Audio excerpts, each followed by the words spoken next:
मोहम्मद अली जिन्ना, कायदे आजम, father of the nation.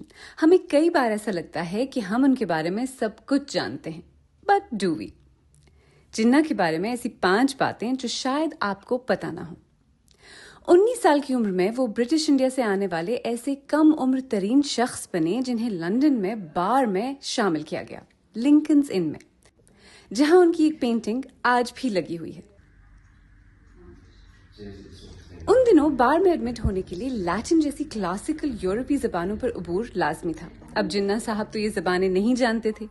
16 साल की उम्र में एडमिशन के लिए अप्लाई करते वक्त उन्होंने लिंकन्स इन के नाम एक पिटिशन लिखा और क्लासिकल जबानों में बैकग्राउंड न होने के बावजूद बार में एडमिट होने वाले पहले शख्स बने और लिंकन्स इन ने उन्हें एक्सक्यूज कर दिया।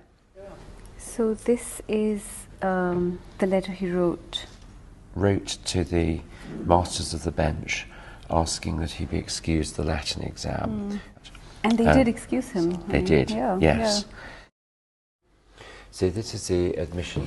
इसके अलावा उन्होंने लिंकन्स इन को एक और खत भी लिखा 3 साल बाद अपना नाम बदलने के लिए, और उनका नाम मोहम्मद अली जिन्ना भाई से मोहम्मद अली जिन्ना हो गया। May 1893. Yeah. And it says Muhammad Ali Jinnah Bhai. Yeah. And he later, just before he was called in 1896, he wrote to the steward, giving the name Jinnah Bhai is actually not how he wanted to be known. Lincoln's in choose करने की एक वजह यहाँ की library थी, जहाँ उन्होंने खासा वक्त गुजारा और जहाँ अब भी उनका एक मुजस्समा रखा हुआ है। ये लाइब्रेरी अब भी काफी हद तक वैसी ही है जैसी जिन्ना के वक्त में थी। यहाँ लंदन में सबसे महंगे सूट बनाने वाली दर्जियों की दुकानें एक ही गली में हैं, जिसे सैविल रो कहते हैं। जिन्ना के पास सैविल रो से बने 200 बिस्पोक सूट्स थे। हेनरी पूल इस गली की सबसे पुरानी दुकान है। उनके क्लाइंट्स में राजे महाराजे, जापान के बादशाह, विंस्टन चर्चिल जैसे लोग शामिल थे, and of course Mohammad Ali Jinnah. उनके ट्रेडमार्क डबल ब्रेस्टेड सफेद लिनन के सूट्स यहीं बनते थे। हेनरी पूल के पुराने लेजर्स में जिन्ना के नाम की कई एंट्रीज हैं, लिनन के सूट्स, शर्ट्स और interestingly short suits. New shirts as well. Yes, the shirts were here.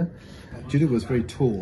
He was very tall, yes. He was a very good-looking gentleman. He had tremendously square shoulders, so he went for the classic look.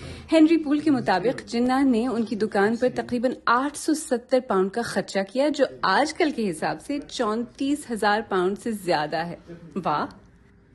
Apparently जिन्ना साहब एक silk tie सिर्फ एक ही बार पहनते थे। एक tie सिर्फ एक बार। उनके पास टाइज थी कितनी, हिसाब आप खुद लगाएं। Absolutely no. And I think you have one of his. You have an entry in your book. Yeah, there, well, this is again in the Poole book. It tells the story of many of our dignitaries, of all the people we've made clothes for, and that, of course, there he is the famous white suit we made him. That's the Poole one suit. minute, yeah.